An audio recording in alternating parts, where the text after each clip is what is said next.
Ladies and gentlemen, boys and girls, it's Diego with Mrs. Diego here in the Panhandle of Florida. Welcome to your YouTube channel where you get all your answers for free on the K1 visa process. And I'm here for you with Karina, Mrs. Karina now. She's no longer Senorita, she's Senora Karina. And we are here to answer all your K1 visa questions. We went through the process just like you guys are going through the process. And we got married yesterday. Karina's happy as a clam. She finally got through all this paperwork with immigration, and we got through all this paperwork. And here we are. And we made a little video for you guys on our wedding. It wasn't a bunch of video. It was more pictures than video, but it was just a short and sweet. And we're glad to see everybody tuning in. We're here. We're going to help you answer your questions. We've been through this K1 visa process successfully. We're now married to each other. And now the next step is to process the green card. Now, that's a lot of paperwork too. So we will walk you through the steps for the green card. And Vanessa Tave is on the line. She's here live with us today. Hi, Diego. Congratulations. I cried while watching your video. Can't wait to join my sponsor. Vanessa, you will join your sponsor in the United States of America. Vanessa, your sponsor is qualified for the benefit, and you're going to get it. You're going to be just fine. It's just a slow process. It's not fast. But I'm seeing folks from India, our friends in beautiful India, getting their K1 visas and their visas approved, putting their passports in under a year, 11 and a half months. So India is really going pretty quick. And Jennifer Caicedo, yes, congratulations, Mr. Diego and Mrs. Karina Ross. How about that? See, Jennifer. Now, we met Jennifer in Bogota, Colombia. We met her twice. We met her at the Transmilenio bus station, and she's yelling across the bus station, "Hey, Diego, Diego." I'm like, man, somebody knows me here. I told Karina, I said, okay, that was Jennifer. She watches the channel. Then we met her again at the doctor's office in Bogota getting the medical exam done. And we can't wait for Jennifer. What's your status, Jennifer? Did you get the I-134? Did your sponsor get the I-134 to you? Did you get through customs? I know that it was getting held up in customs in Colombia. Juanita, hello, Diego and Karina. Hola, Juanita. Hola, Juanita, ¿cómo estás? Vanessa, the embassy wouldn't send me a packet of instructions. Okay, Vanessa, do you have ready status? If you got ready status, go ahead and see if you can get started with the process without waiting for the embassy sending you the packet of instructions. Go into the SIAC account, go into US Travel Docs, and try to get it. Okay, Vanessa. So go ahead and start the process. So your embassy, I don't know which country, Vanessa, what country are you in? I don't know what country you're in, but they don't send you the packet of instructions, and you just got to start it yourself. Go into the SIAC account, go into US Travel Docs, go to your country, look for your country, and start the process. And we got Isabella Henriquez, Sarah, Senora and Senor Ross. Muchas felicidades. Me siento muy contento por ustedes. Que vive el amor. Gracias, Isa, sí. Siempre, Isabella. Eternidad. Karina is my eternal companion and wife forever. Sí. And Vanessa, you got ready status. Get started on your process. See if you can get into Travel Docs and get started, okay? Vanessa's in Cameroon. Okay. Cameroon, that's in Africa, right? Isn't that in West Africa? I'm trying to remember. But go ahead and get started on your visa. Okay, Vanessa, I got it right. Juanita, muy bien. Felicitones y benedicciones. Gracias. Juanita. David Petch, you really have given us hope through this process. Congratulations again. David, you're up next. Everybody watching the channel, whether it's right now or in the future or in the nighttime or tomorrow morning, whenever you watch it, in Central Africa, that's right. Cameroon's in Central Africa. If your sponsor is qualified for the benefit, okay, which he obviously is or she is, or else they wouldn't have applied for the visa if they know what they're doing. And so we're here to get you over the finish line, okay? We want to get you over the finish line. Karina, it took us 21 months. I rounded it up. It's 21 months from NOA 1 to getting on a plane, and actually from getting to the embassy interview. Then, we had to go through this 221G for the Interpol police certificate. That added another month to our waiting, but we knew we were qualified for the benefit, and all we needed was a form, another document, which we got.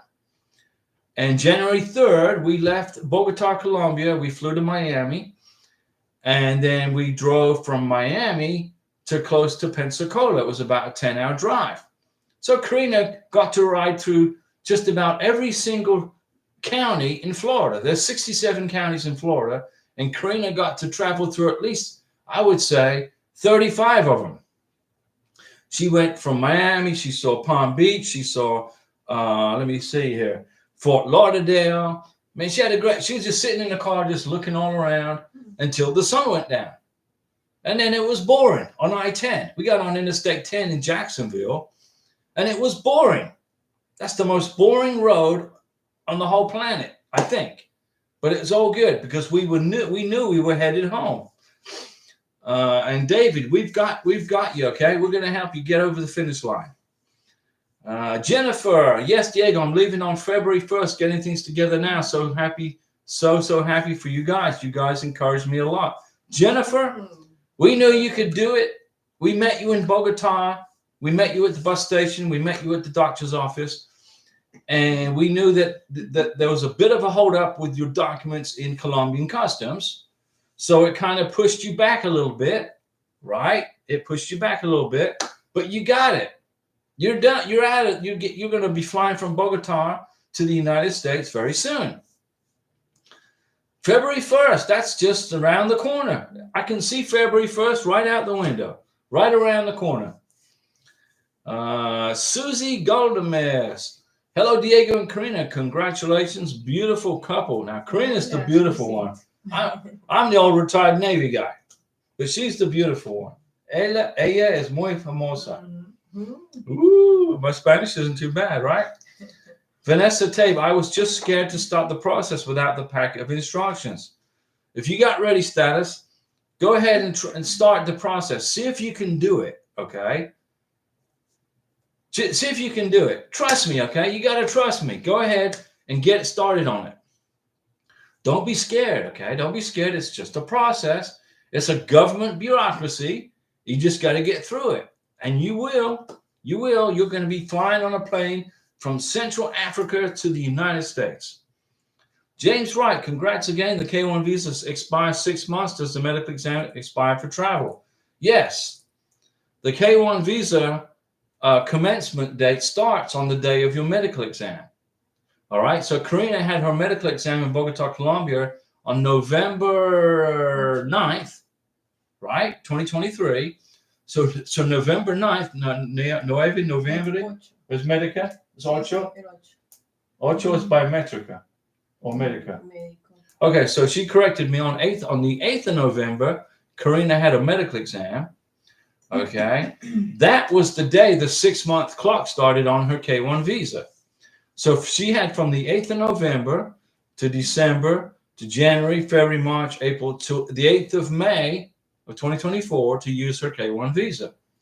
But it's 6 months from the date of your medical exam. Okay. Don't forget that. Very important. And it works in days, not months. Okay. Now let's see here. Mike, Mr. Najas, congratulations for the both of you. Well, thanks, Mr. Najas. Now, Mr. Najas is our friend from Iraq living in the United States. And we're glad to have you on board with the channel, watching the show. Let me see. Michael Q, I just don't want her to be in trouble when her visa expires. Her NOA is May 11th. Her NOA what is May 11th, 2023. And her visa will expire September 24th. Well, her visa doesn't expire until you have the medical exam. So what you're doing is you're reading the NOA2 letter. Did you get your NOA2 letter? Is that what you got? On the front of the NOA2 letter, it says this visa expires in 4 months. But it doesn't if you send an MVC, not yet. Okay, so you haven't got your NOA2 yet letter. So you don't have a visa that you haven't even started the medical yet. You don't have the NOA2 yet, so your visa doesn't expire. You're good. All you got to do now is wait for your NOA2 letter. Then when you get the NOA2 letter, you skip my first sentence. Okay, well, let me see. Michael Q, I'm looking where I'm looking. I just don't want her to be in trouble when her visa expires.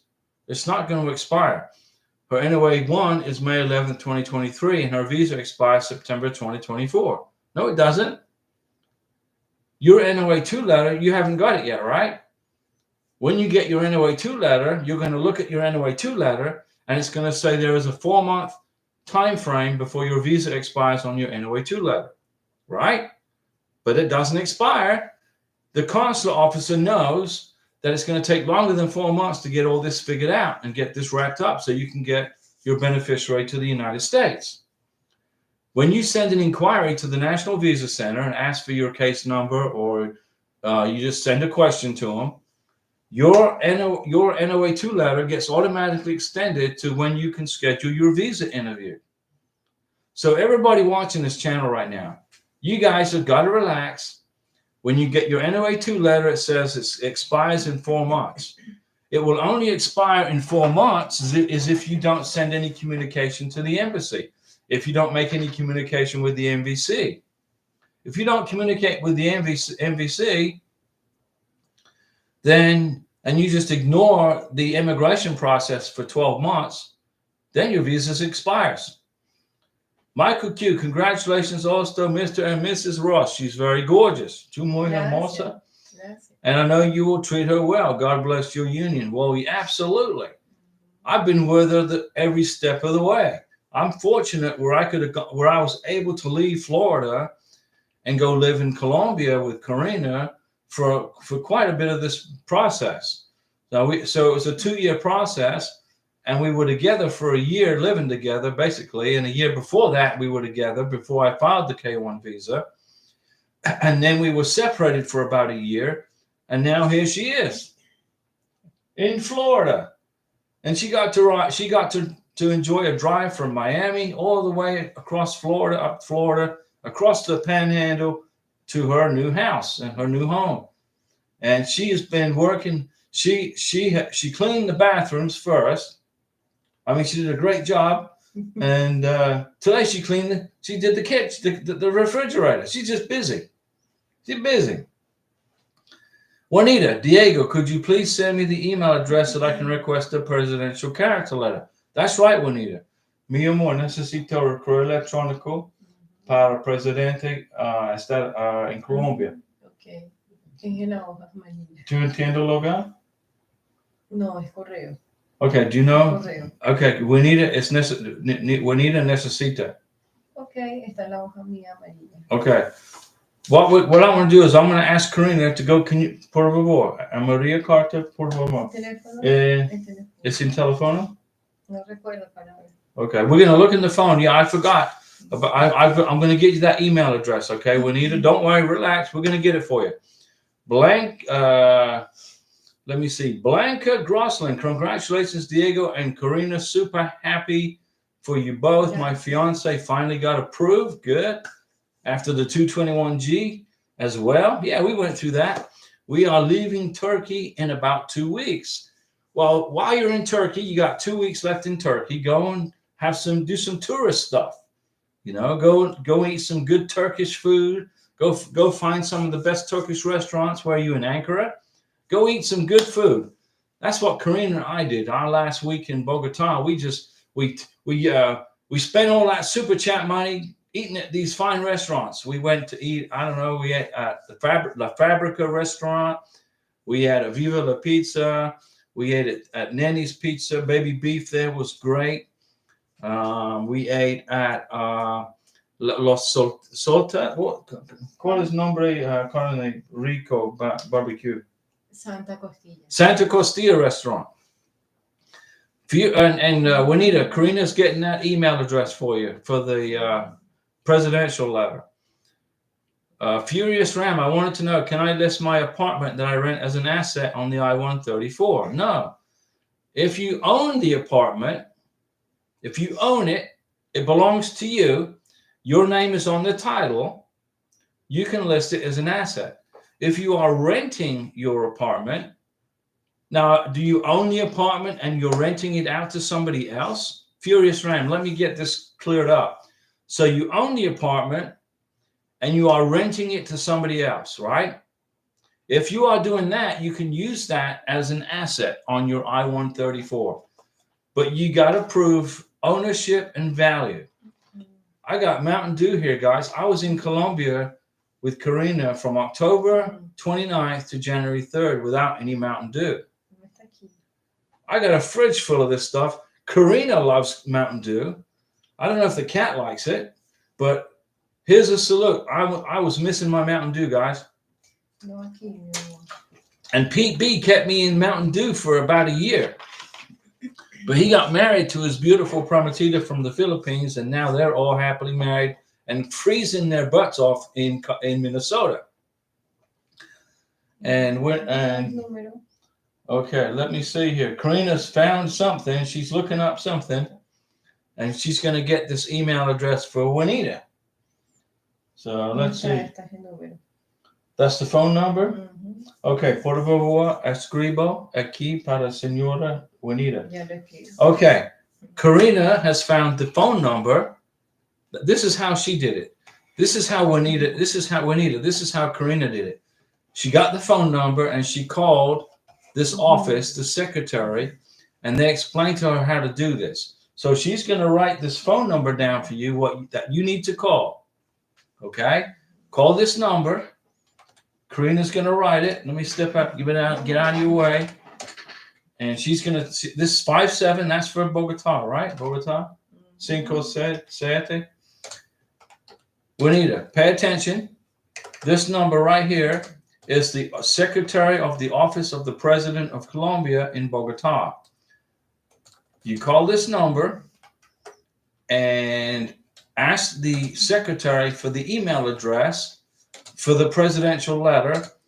She will give the email address to you because it could have changed, I don't know. And you will then get on the right path, on the right track. Is that correct? Okay, there you go, Juanita.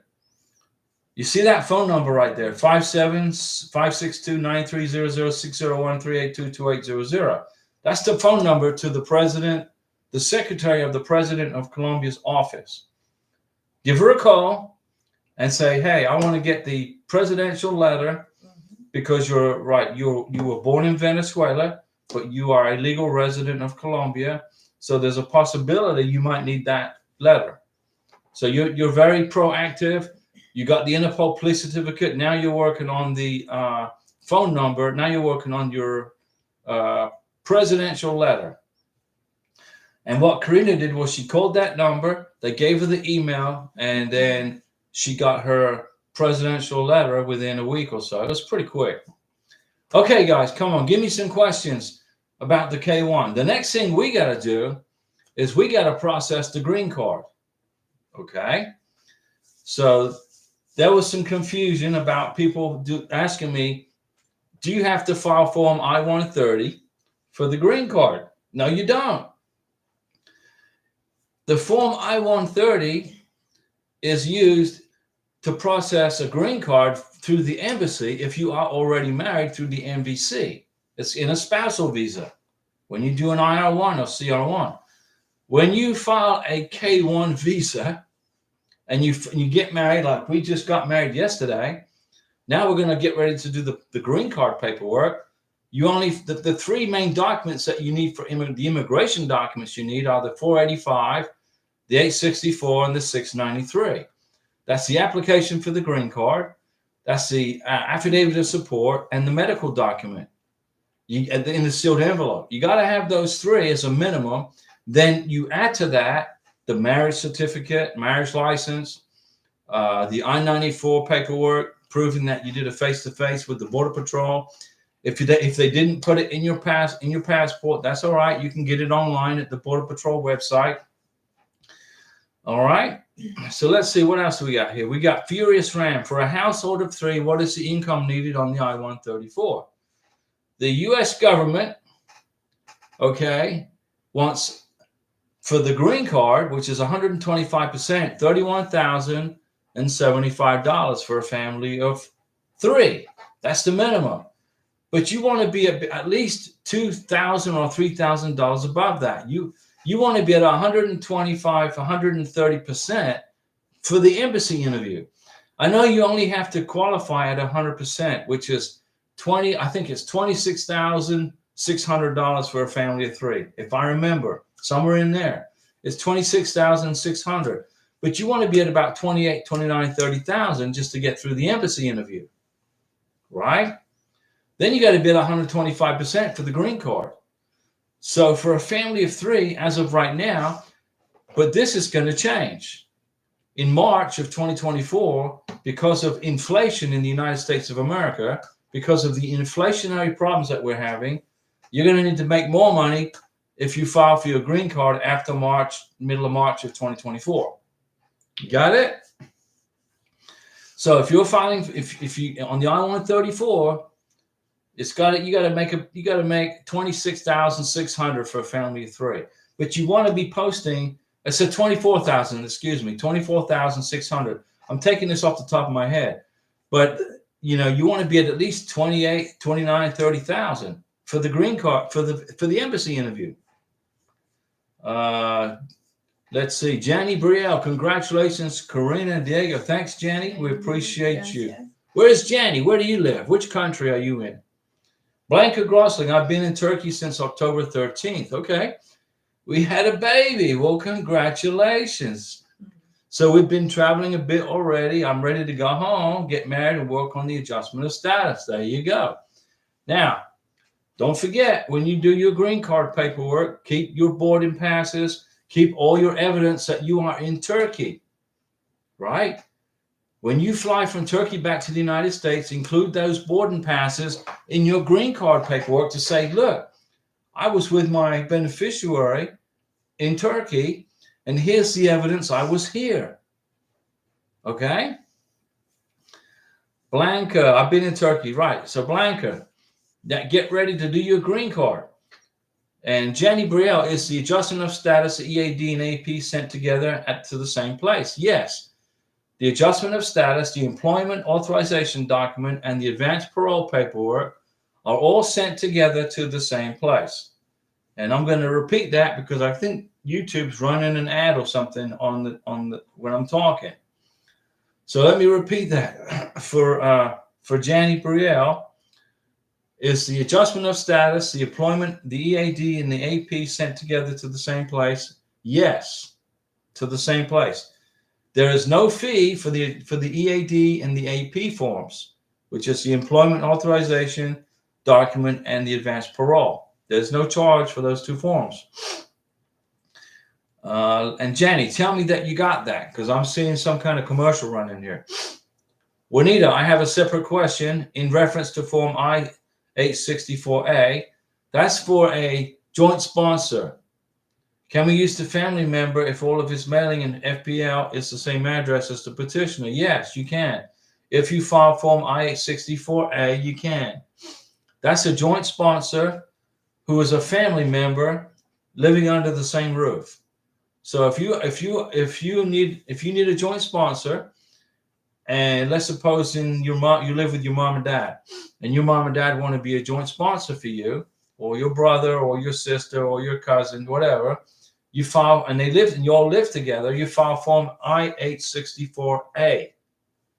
Okay? So you all live together, so you can use the same address. Scott, did you get that, Juanita? And Jenny, did you understand? Did you get it? Okay, Jenny, right, you got it. Scott Cover, congratulations. We are just a few months behind you in the timeline. How long to receive work authorization and after submitting a change of status? It takes about 3 months to get the employment authorization document, and then it takes about 4 months to get the green card. So as soon as you get your EAD document in the mail, your work permit, right after that, you're going to get your green card. So to me, it's not worth even filing for the EAD document, honestly. It's a waste of time. I mean, unless you want to do it.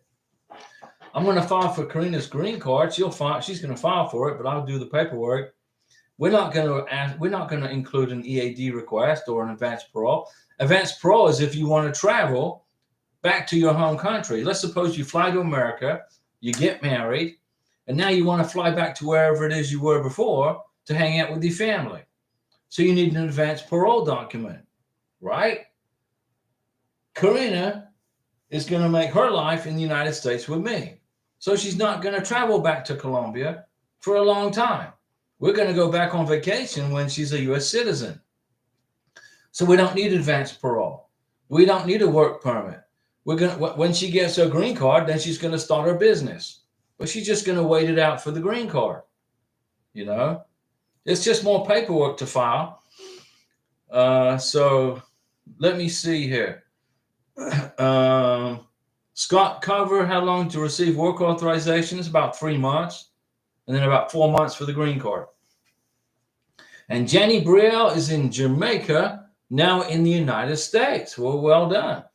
We flew over Jamaica coming here, right?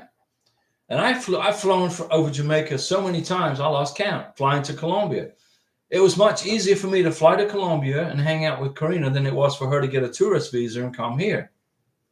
I could have helped her get a tourist visa. She could have waited 2 years for a tourist visa. So I just went down to Colombia and hang out down there. Jenny, you got it? Okay. Myra Vega, hello. It appears to me that my case was approved.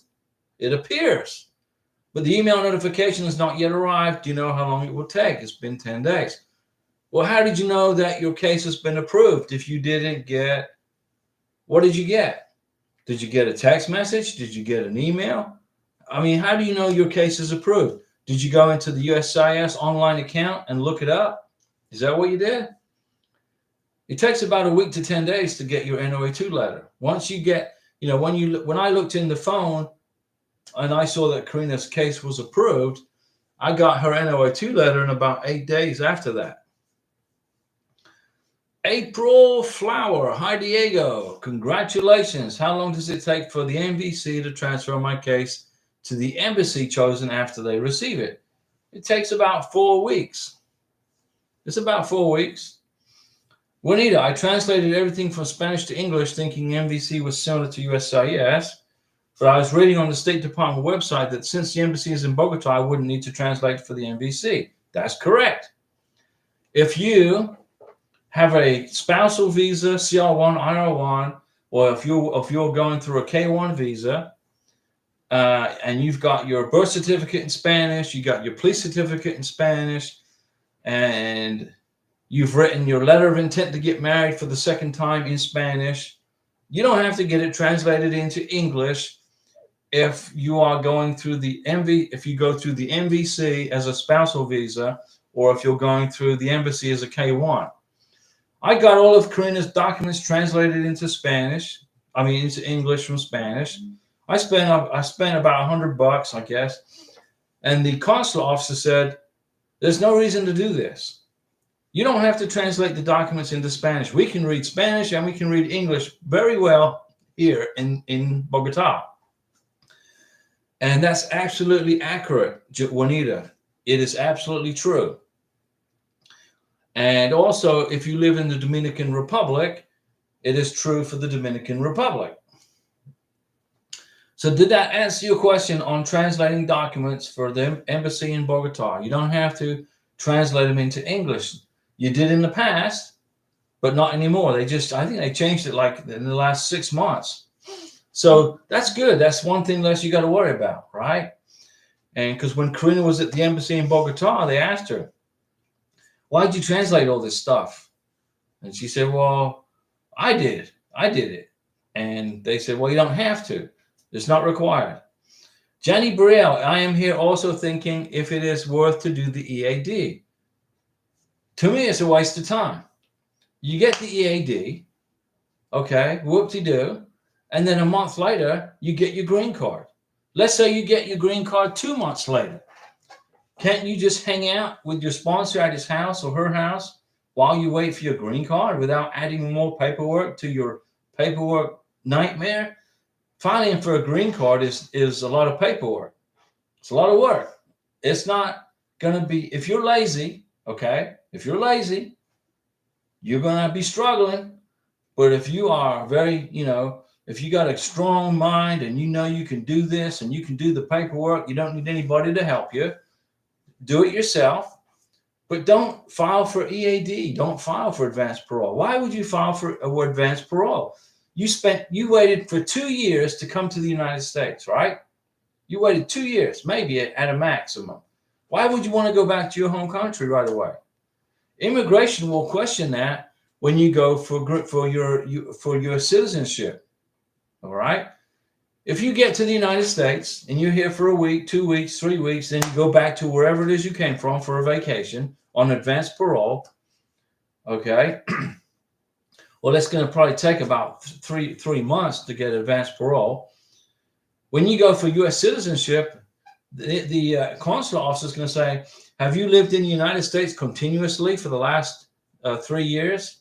No, I haven't. Well, where have you been? Well, I went back to wherever it is on vacation. Why did you do that? Why did you leave the United States within just a few months of getting here?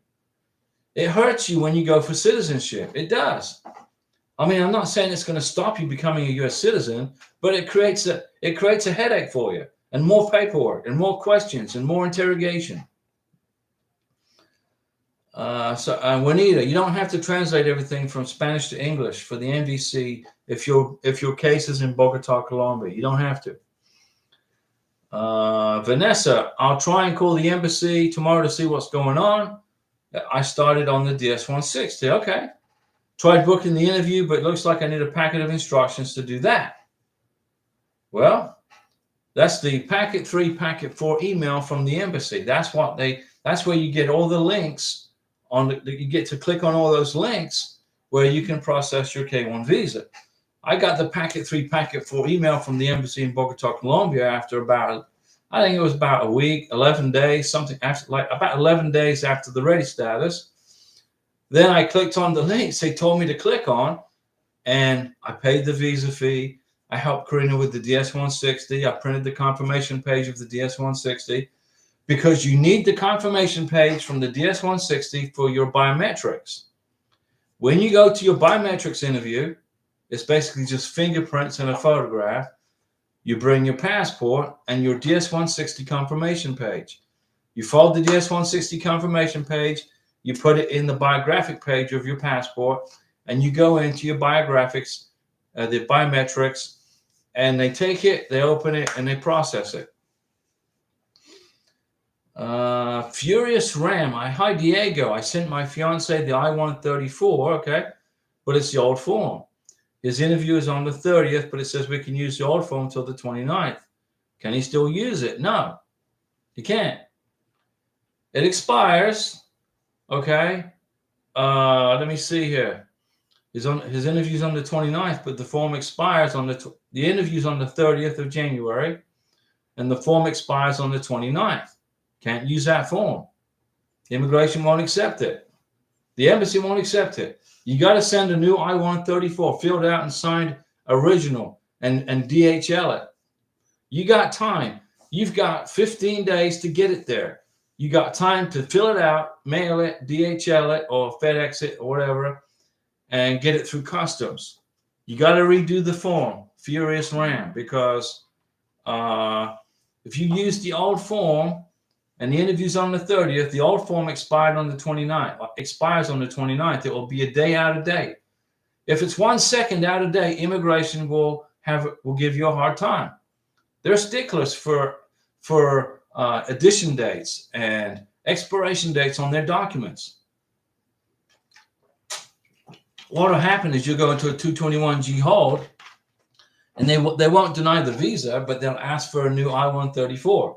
And then you got to wait 2 weeks or whatever, 3 weeks or 4 weeks for the embassy to reprocess it once you send it to them. Okay? Tomorrow, get a brand new I-134 on a DHL plane leaving the United States going to your beneficiary's country. Or get on a plane and bring it to her so she gets it. Juanita, the government is working on astronomically increasing fees across the board. If and when this happens, would this dramatically change the waiting time? No. The waiting time is getting faster and faster and faster. It's taken about a year now for some countries between NOA-1 and the visa and the passport. 11 and a half, 12 months is the turnaround time for some countries like India. But when they jack up the price for the visa processing, which could possibly happen, it's not going to slow down the processing time. It's not. The processing time is still going pretty fast. Okay? It's getting better. It's getting quicker. It's getting faster. So it just means you got to spend more money for the visa. Right now, it's $535 for K1. $265 for the visa interview fee. It's about $400 to $600 for the medical exam in Bogota, Colombia. If you live in Dubai, it's about $1,000 for a medical exam in Dubai. If you live in the Philippines, it's about $300. It depends where you live. The price of the medical exam is determined by the doctor. James Wright, me again. Well, hey, me again. Fiancé and exam, November 7th, 2023. Is November the first month or is December the first month towards the 6 months? Okay. You had your medical exam on November 7th, 2023. That is the day that the K1 visa 6-month timing started.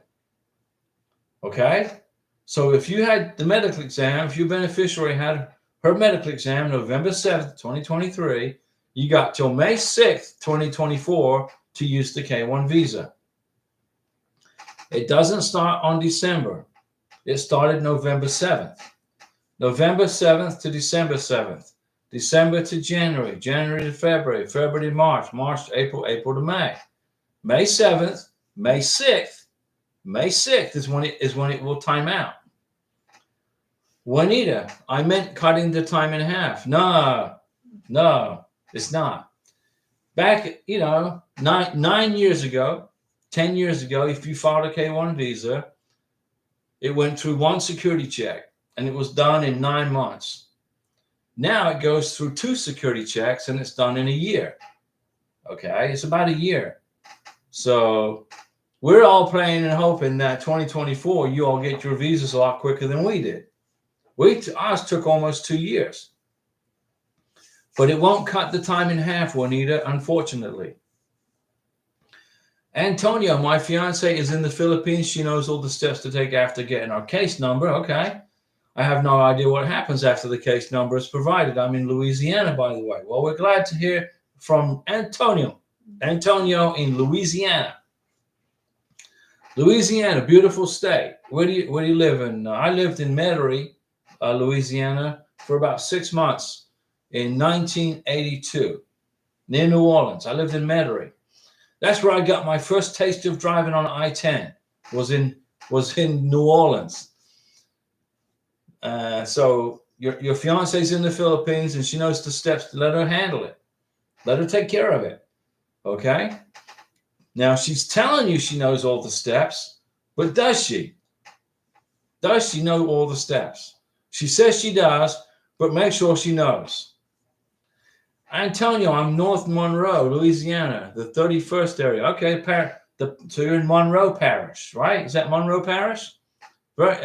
You got great. Now that's where Popeye's restaurant chain started, right? Now he didn't pay me to say that. I just love Popeye's chicken, and Popeye's chicken started in New Orleans.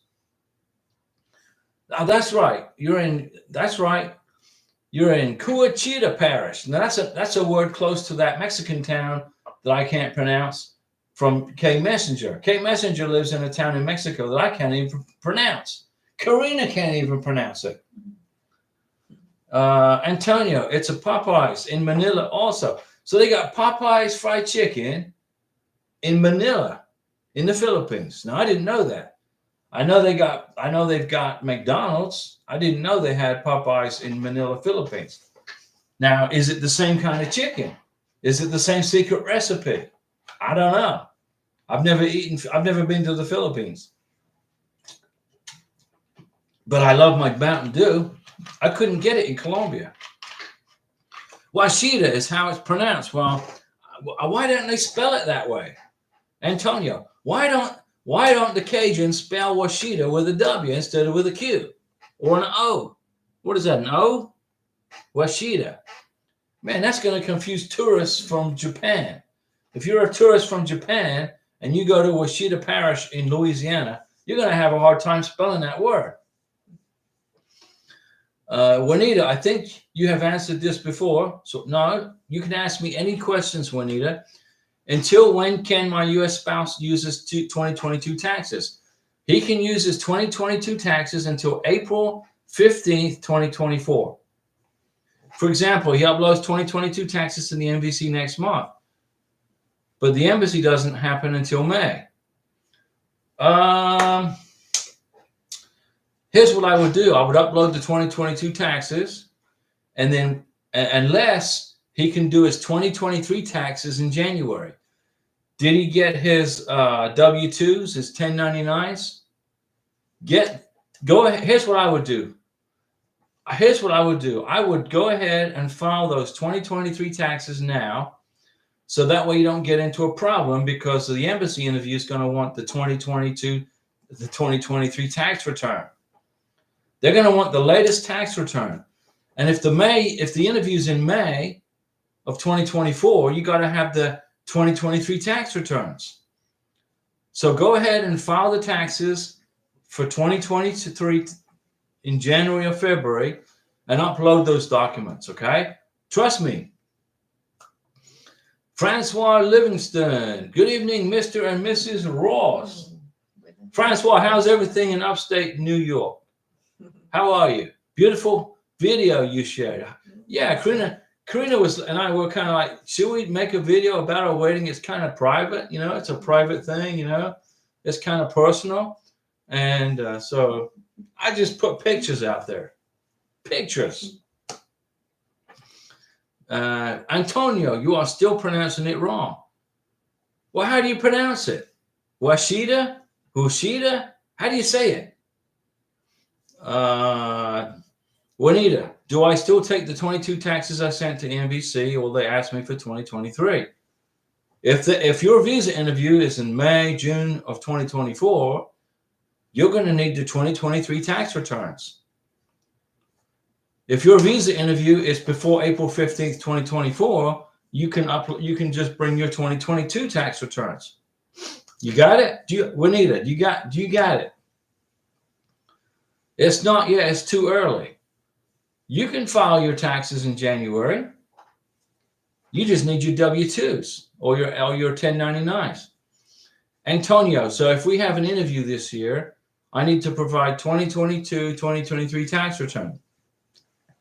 If you have an interview after April 15th, 2024, you need your 2021, your 2022, and your 2023 tax returns. Francois Livingston, it's very cold. That's why we live in Florida. Karina was cold in Florida. I'm like, it's 58 degrees here. Buffalo Bills game was postponed. The football game was postponed from yesterday until today because of the snow in the stadium. Well, hopefully they got to play today. Juanita, okay, so it's safe to say if both NBC and the interview happen before April 15th, then just stick with 2022. That's right. Man, you got this. Juanita, you got this. Aren't you glad you're here hanging out with us today? Because I'm saving you a big headache, right? And then Juanita says, okay, excellent. Very good. Excellent. That's good. Now, I'll say this. Go Bills. Oh, Juanita, she likes the Buffalo Bills. I don't really have a particular football team that I root for. I don't root for any team, you know, except for the Super Bowl. And then I'm like, then I make a decision. Antonio, was your wife nervous at the interview? Pregunta para ti. ¿Para tú nervioso en la cita? No. Not at all. Karina is the most laid-back, relaxed person you could ever meet. Nothing bothers her. She wasn't even scared of me driving on the interstate. She was just kicking back. She'd never driven with me before. And I'm in a big SUV. I rented a big SUV. She was just enjoying the drive. She was not nervous at the interview, Antonio. The scary visa interview. And they asked her 11 questions. They interrogated her. I don't know why. I mean, they just gave her an interrogation. But she was like, what else you got? What else you got? What else you got? I hope Juanita says, Francois Livingston, go Bills, Juanita. And then Juanita, I hope DT wins the Iowa caucus fast. Yeah, he's going to win. Juanita, DT is going to win the Iowa caucus. Okay. Now, this isn't a political channel at all. This isn't a religious channel. I don't care what your politics are. I don't care what your religion is. I'm going to help you get your K-1 visa or your spousal visa. Okay. I'm going to help you get your visa. All right. But if you want to talk politics, you go right ahead. I will. This is a First Amendment channel. What do I mean by that? A First Amendment channel means you can say whatever you want. You can talk about whatever you want, including visas. I got no problem with it. But if you attack somebody, you know, if somebody comes on the channel and there's what do they call them? The trolls that live under the bridge, and they attack everybody trying to learn how to get a K-1, I'll kick them off the channel and block them. You know, but if you have an opposing opinion, if you like Biden or if you like Trump, I got no problem. You can like whoever you want on this channel, okay? And I don't care what your religion is. If you're Catholic, if you're a Muslim, if you're Jewish, if you're Methodist, if you're Baptist, I don't care what your religion is. I'm going to help you with your K-1 visa, okay? This is the Equal Opportunity channel. And also with the politics. Antonio, 11 questions is a lot. 11 questions. They asked her 11 questions for 20 minutes. And she's like, what else you got? What else you got? What else you got? She wasn't worried at all. KJB. Hey, Diego, I tried paying the visa fee with the case number and confirmation number on the DS-160, as you suggested, but it didn't work. Okay. Still waiting for a response from the embassy. So you gave it a shot, and the embassy's blocking you. So they're making you wait for that packet 3, packet 4 email. That's okay, KJB. At least you tried. Send another email to the embassy, print the email, so that way you have evidence of your communication with the immigration folks. Furious Ram. My fiance wants to take my last name. Karina already took my last name. How can we go about it? Well, when you fill out the green card application, does it just write it on the marriage license? When you get the marriage certificate, you're not married, right? You're not married. You are still single when you fill out the paperwork for the marriage certificate. It only changes when you get married. So what I would recommend you do is when you fill out the I-865, you put your spouse's first name and your last name on the I-865. The application for the green card. Karina's going to use her new name, her new Karina Ross. That's what we're going to put on the green card application. The marriage certificate had her maiden name on it because we weren't married when we filled it out. Now we're married, we're going to change her last name on everything. Okay, it's going to be my last name. It's going to be Karina's last name. So let's see. When you fill out the paperwork for the green card, that's when you change it. Andrew, Brian, so Karina is going to drive in Florida. Yeah, she's going to drive in Florida. Yeah, it's easy driving here. Driving in Bogota, no. I'm a very experienced driver, and I won't drive in Bogota. I like living.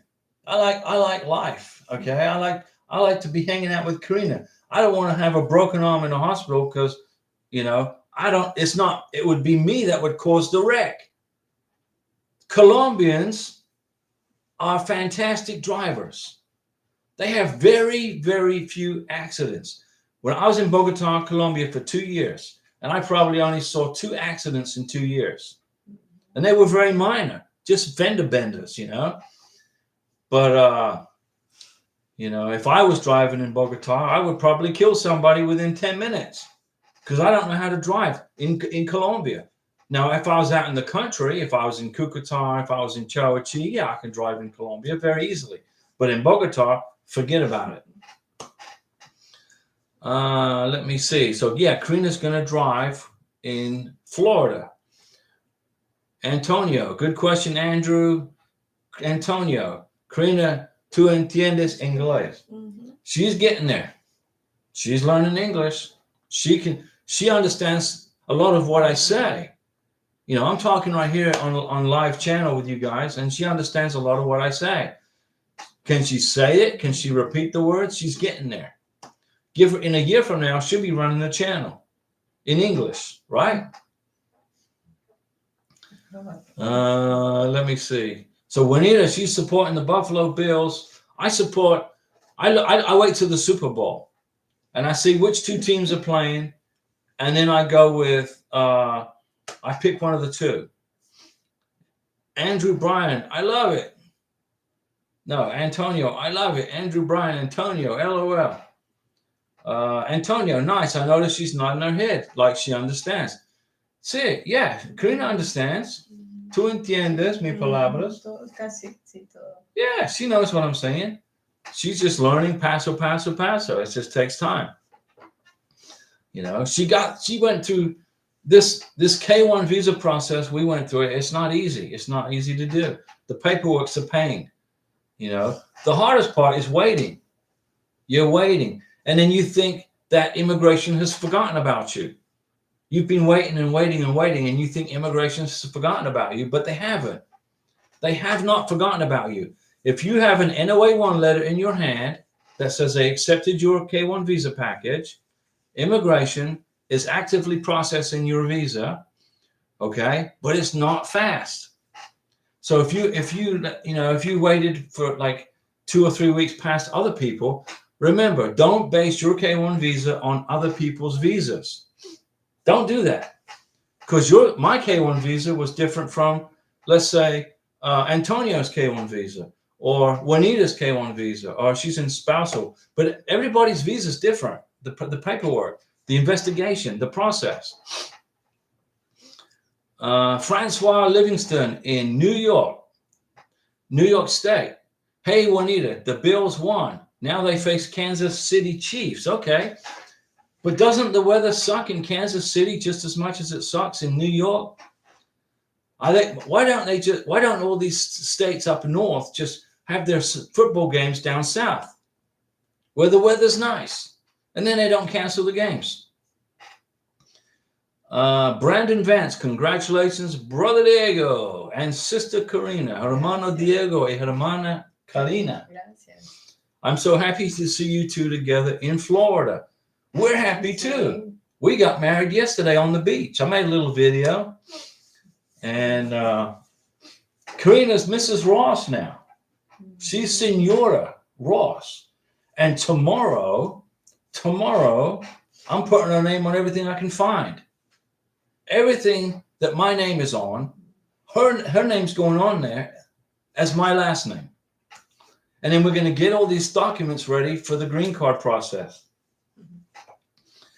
Francois Livingston, Diego, I don't know what to ask. I am sure I will be asking for your guidance once we hear from USCIS. Yeah, Francois, what you're doing right now is you're waiting for your NOA-2 letter, and you should get it in about 4 months, 4 to 5 months. You'll get your NOA-2 letter, hang out with us on the channel. We'll keep you going. We'll keep you motivated. We'll get you through the process. When you get the NOA2 letter, okay, the next step you're going to wait for is the NVC welcome letter, the K1 FTP welcome letter. And then you're going to wait for the in transit, and then you're going to wait for the ready status, then you're going to wait for all that jazz. But we're going to get to that point. When you get your NOA2 letter, we'll go to the next step with you and get you to the next step. Juanita, the snow and cold is lucky. For the bills, the luck of the snow, it's a good luck charm. Do you know what's lucky about snow? Let me tell you what's lucky about snow. I'm not in it. I'm in Florida, and the luck of the snow is it's there and I'm here. If I want to see snow, I'll Google snow. Oh, look at the snow. How pretty. And then I look out the window and there's palm trees and there's no snow. Vanessa Tabe, Diego, is there a legal name change procedure? No, there isn't. How do I change my name to my sponsor's last name after marriage? On the green card application, the 485. When you fill out the form 485, you're going to put your name, Vanessa, okay, and your American citizen's husband's last name. That's how you do it. That's the legal change when you fill out the 485. There's no other procedure. There's no forms you got to fill out. There's no government, but don't give these people any ideas, okay? If the government can figure out a way to steal another $50 from your pocket, they're going to create a form where you can change your name. So let's not talk about that. There's no legal procedure right now that you have to do other than when you fill out the form 485 for the green card, put your new last name on it. Then your green card will come in with your name, Vanessa, and your new surname. You got it? Let me see. Juanita, 5 to 7 inches per hour in some places a few days ago. Juanita, I get 5 to 7 inches of sunshine an hour here in Florida, not snow. Francois Livingston, are you saying another 4 to 5 months? About 4 months. Waiting and waiting and waiting. Now, Francois, I'm going to tell you the straight story on this channel, right? I'm not going to tell you something that you want to hear. I'm going to tell you what the facts are. I'm not going to say something that you want to hear to make you feel good, and then it doesn't happen. You need to wait about 4 to 5 months, okay? And you'll get your NOA2 letter. But it might be sooner because in 2024, like I said, they're going to speed up the process. So it's going to be sooner rather than later. Now, if this was 2023, I would be saying it was going to be later rather than sooner. But you're lucky. It's going to be sooner rather than later. Antonio, what do they check for at the medical? My fiance is nervous about her lungs. She doesn't have any medical issues. Well, why is she nervous about her lungs? Is she in the Philippines? Antonio, what country is she in? Please remind me what country she's in, and I'll give you the rundown on the medical exam. Brandon Vance, we reached out to the consulate in Casablanca, which is in Morocco, because we were coming up on 6 months without correspondence. They responded and said they received it and will schedule shortly. High five. Brandon, you listen to me. You listened to me, right? And you kept on communicating with the embassy, the consulate. You kept on. And now they've responded to you. Hope to get the interview date this month. You will. You will. Yo te lo cuento. Hola, Diego and Mrs. Rosso. What's going on? Yo te lo cuento. Furious Ram, can he change his first name like that too? No, you can't do that. Only the last name. If you want to change your first name, you have to go through a legal process. That requires an attorney. Okay? You can change your last name by marriage without any attorneys or legal documents. You just change it. You got your marriage, even on your marriage certificate, you could put it there if you want. Before you get married, you can put your last name on there if you want to. but it's not required for a green card. For green card, you just put your new name, your new last name on the 485 of when you file for your green card. But you cannot change your first name. You can't do that. That's a legal process. Lucia, hello Diego. Please make a video about the affidavit of support with derivatives for K2. Okay, I can do that. And good job on using the word derivative, because that's what a K2 is. A K2 is a derivative that falls off the back of the K1. That's what derivative means. It's piggybacking off the K1. So if you're bringing children to the United States and your sponsor files the K1 visa, when you get the NOA 1 letter and the NOA 2 letter, the K2s, the children's names are not going to show up on the NOA 2 letter. Don't have a heart attack. Don't panic. When you get your NOA 2 letter and your K2 children are not showing up on that form. They're included, but they're derivatives running off the back of the K1. Okay? They show up at the embassy interview. You're going to fill out DS-160s for each child. You're going to fill out, paperwork for each child. You're going to pay a visa fee for each child. You're going to have a medical exam for each child. When you go to the visa interview, you got your DS-160 form, you got the kid's passport, you got the medical exam, and you paid the visa fee. They get the K2. The K2 visa is good for a year. The K1 visa is good for 6 months. The K1 visa is good for 6 months from the date of the medical exam. The K2 visa is good for 12 months from the date of the medical exam. Yo te lo cuento. I want to know if the adjustment of status has a deadline of 90 days upon arrival. No. You got to be married within 90 days, not 3 months. 3 months could be 93 days, right? 3 months could be 94 days, 93 days. 90 days, you got to get married. If you file for the green card within 90 days, within the duration of the I-94, you get your green card a lot quicker. If you file for the green card after 90 days, let's say after 4 months, you'll still get the green card, but it could take 8 months, 11 months. I highly advise you to file for the green card within 90 days. It's not a requirement, but I recommend it if you want to get the green card quicker rather than later. Yo te lo cuento. Do you understand what I'm saying there? Tell me you know what I said right there. Francois, it's been 6 months now. Okay, so in about 3 to 4 months, Francois, you should get your NOA 2 letter. Okay, 3 to 4 months. Antonio, so your beneficiary is in the Philippines.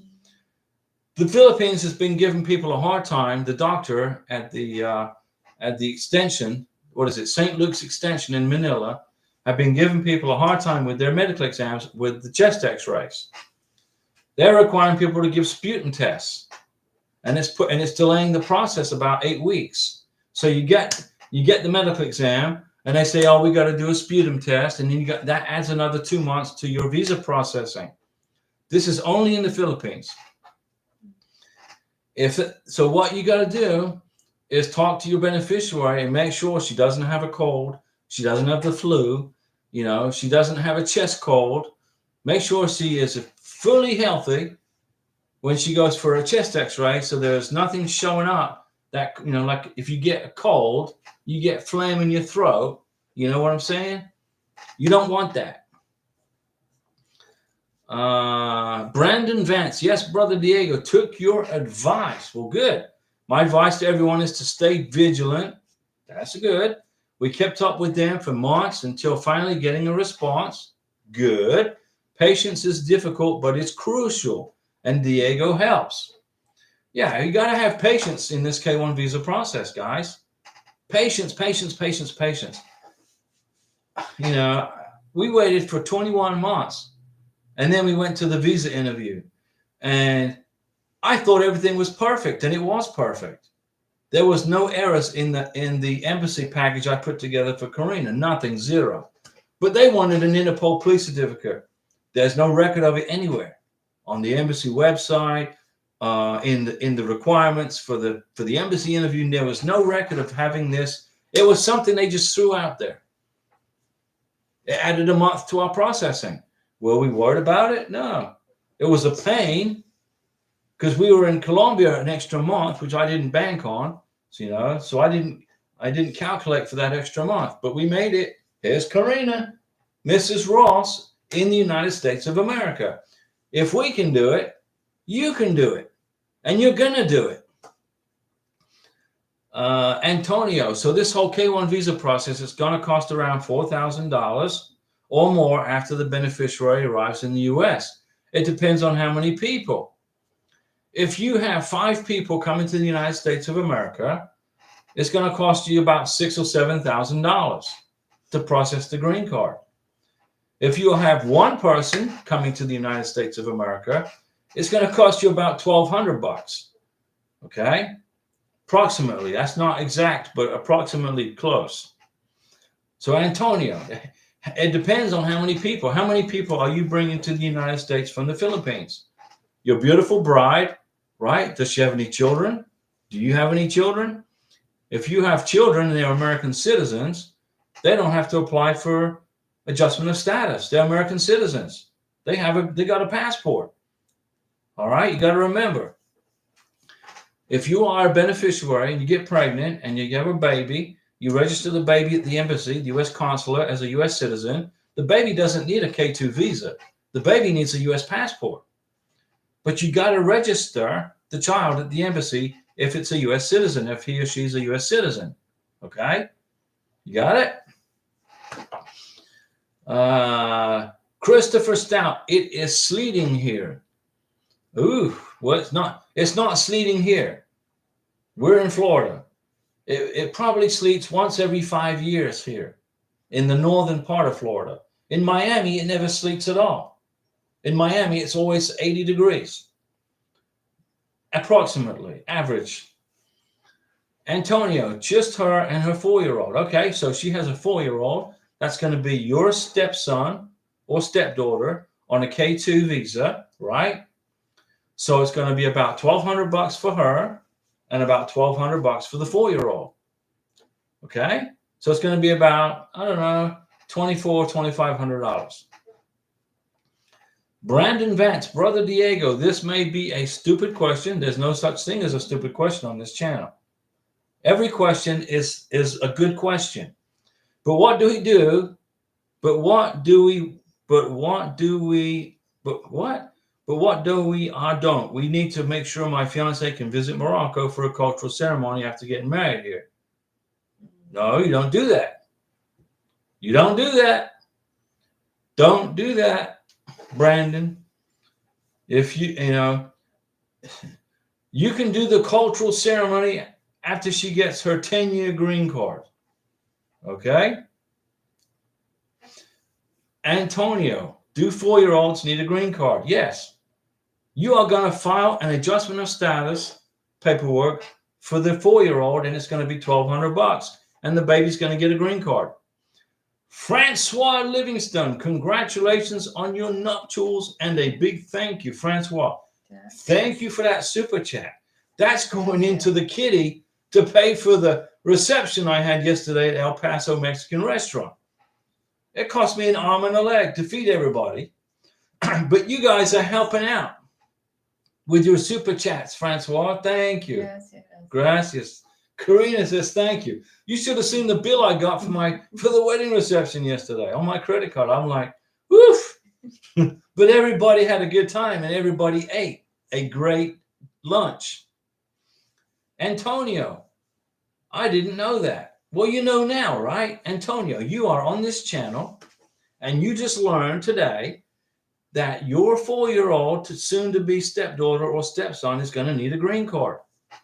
That's exactly right. And it's going to be about $1,200. And then in 2 years from now, you're going to lift the conditions on those 2 green cards for 10-year green cards, right?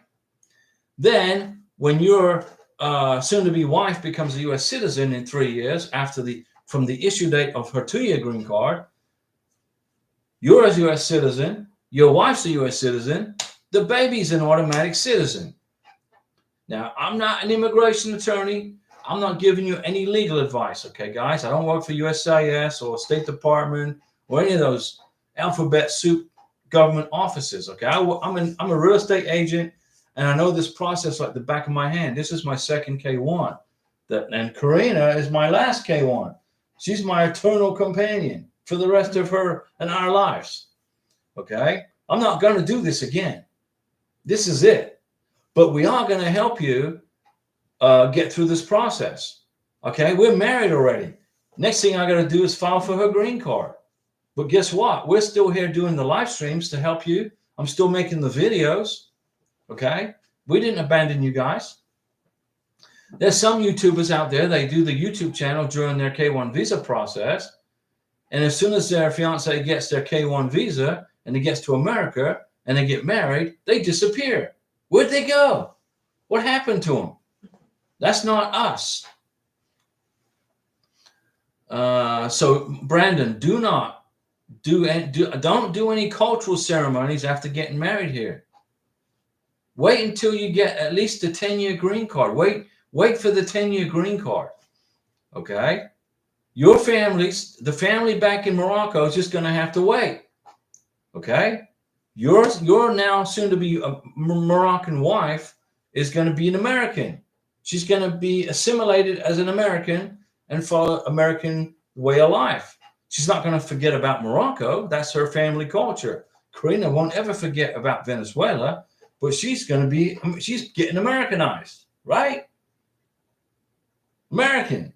She's going to get a U.S. passport. She's going to be wearing, I Love America t-shirts and a bowl cap. And she's going to learn about baseball. So I wouldn't do that. So once married, there is not a way for us to go to Morocco and hold a cultural ceremony. Yeah, you can. You can get on a plane and fly back to Morocco and do a cultural ceremony, and it'll cost you $5,000 or $6,000 in plane tickets or whatever. Okay, but why don't you do that through a Zoom call? Do the cultural ceremony in the United States and do it by Zoom, or make a video and send it to the family in Morocco. Why can't she just wait until she gets her 10-year green card before traveling again? Because when she goes to become a U.S. citizen in 3 years, when you get your green card, the issue date, 3 years from the issue date, right? You can become an American citizen. That's when you go back to the home country. When Karina becomes a U.S. citizen, she's got her American passport. We're going to go back to Colombia on vacation and see her nephews and nieces and brothers. And if Venezuela's a free country by then, we'll head up to Venezuela. I mean, if Trump gets elected president, I'm pretty sure Venezuela is going to be a free country when President Trump's if he's president. Venezuela will be liberated. Okay, but right now it's not. So when Karina becomes a U.S. citizen, we're going to fly to Colombia on vacation for 3 weeks and spend time with her brothers and nephews and nieces. But the nephews and the nieces will be like growing this tall. They're going to be taller. They're going to be older. But are we going to lose contact with them? No. Karina will have her cell phone. She can talk every day to her brothers and her nieces and her nephews. Baby Paula. Hola, baby Paula. ¿Cómo estás? AJ and Iran and Michael. Elias in Brazil. Gabrielle. We got family all over South America. We're not going to forget about them, but we ain't going to travel there until Karina's an American. She's going to become assimilated, become a U.S. citizen. She's going to know who the first president was, who the last president was. She's going to know the difference between Republicans and Democrats. She's going to know where to go, where the best pizza is. Who makes the best pizza? Is it Papa John's? Is it Hunter's? Who makes the best pizza in the United States? She's going to learn all this. Plus, she's going to learn English. Okay? So if you're in Morocco and your family in Morocco wants to have a Moroccan cultural ceremony, get them tourist visas, bring them to the United States and have the cultural ceremony in the United States. Do it here. Protect your beneficiary. Protect her for her U.S. citizenship. Protect her from getting stuck in Morocco by an irate Border Patrol officer because he wants to deny her re-entry with an advance parole document. They can do that if you travel on an advance parole document because you just can't wait to get back to your home country. They can block you coming in. They could. Don't do it. Let me see here. So Brandon, yeah, you can fly back to Morocco if you want to spend the money and do a cultural ceremony, but it's a whole lot cheaper if you get them tourist visas. Come to America, do it. Find a Moroccan cultural center in the United States and do it there. And they get a trip to the United States. And then your beneficiary doesn't break her residency time in America on her green card. You know, U.S. immigration, they watch very carefully the time that you spend in the United States, Miss Beneficiary, Mr. Beneficiary. They watch carefully. Francois Livingston, Karina, you were absolutely beautiful on your wedding day. Yes, yes. Karina says, thank you. Antonio, I really think you should do a video on or do one-on-one consultations for a small fee, less than a lawyer. No, Antonio, I do this for free. I've been through 9 years of immigration misery. Okay. Finally, after 9 years, I got beautiful Karina, Mrs. Ross, right here, my wife. We're going to get her a green card, squared away, get her squared away on that. She's become an American. We're going to get her a U.S. citizenship. And then we'll probably bring our mom over here, take care of mom from Venezuela. If your mom wants to, her mom may not want to come here. But I'm not going to charge a penny for this service. This is free for you guys. It's absolutely free. Total gratis. I do it because I love you guys. I want to care. I care about you guys. I want to get you your visa. I know what it's like to go through this nightmare. I've been through it twice, guys. I'm doing this for free. So I'm not going to charge you for this. Ever. Never, ever. Christopher, other day I filled out the Freedom of Information request on my status. Okay, there you go. You listen to me, right? They'll respond and you'll know the status of your NOA2 letter. I remember, Antonio, plane tickets are not cheap. That's right.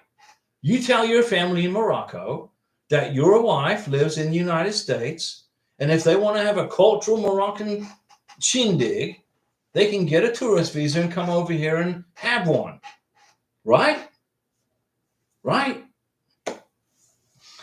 You know, Karina's family, her brothers, they asked me before we left Colombia, you know, how we were eating at this restaurant at El Dorado Airport at 2:00 in the morning. I bought everybody snacks, and her brother asked me, how long is Karina going to be away from Colombia? I said, maybe 4 years, 4 años.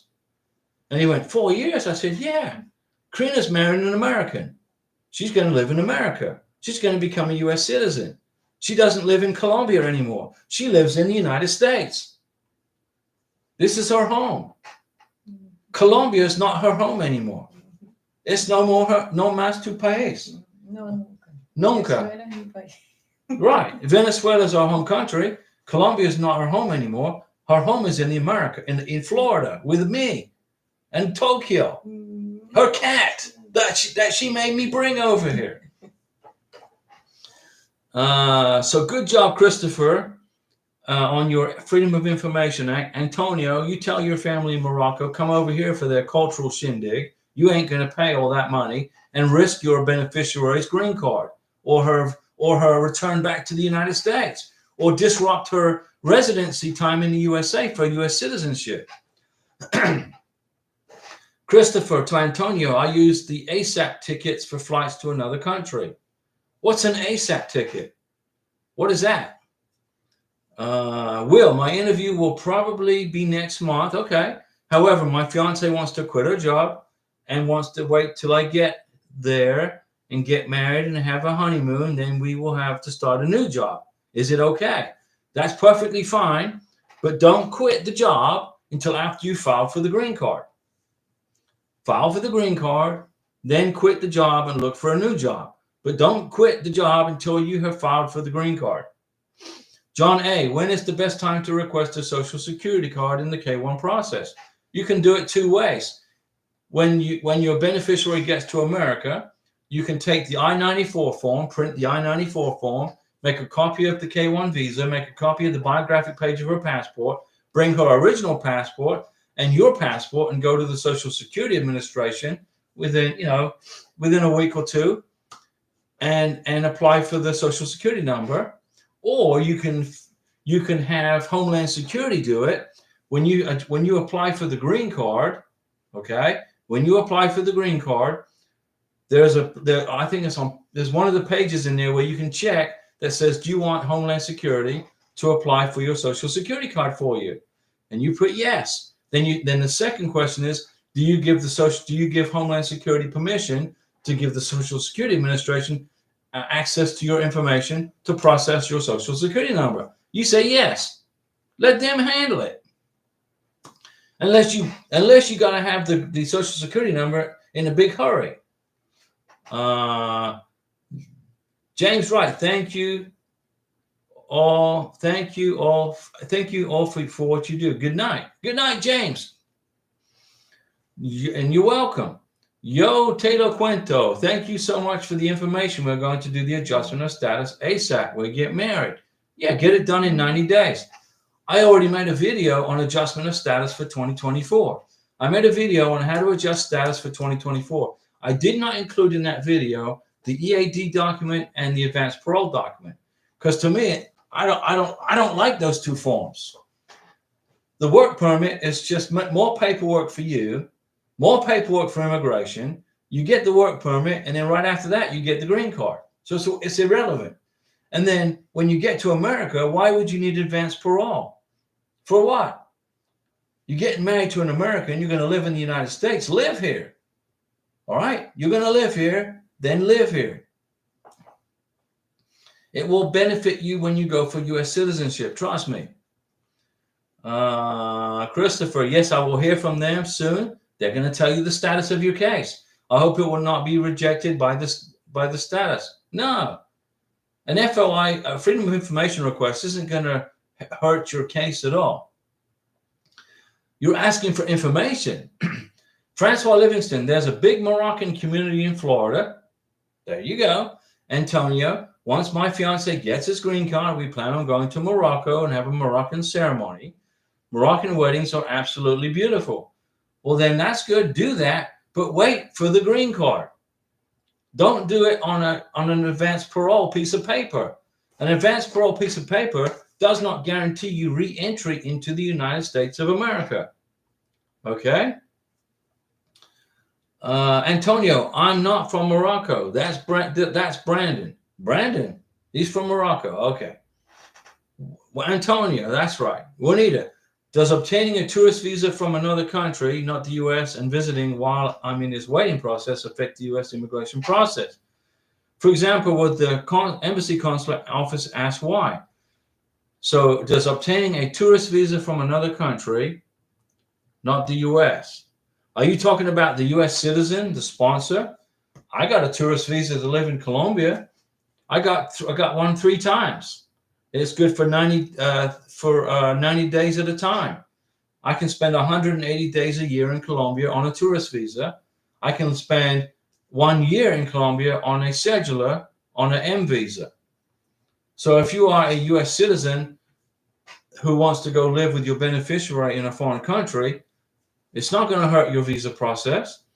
You might get asked a few questions from the Border Patrol. Like when I came back from Colombia, the Border Patrol officer said, how long were you in Colombia?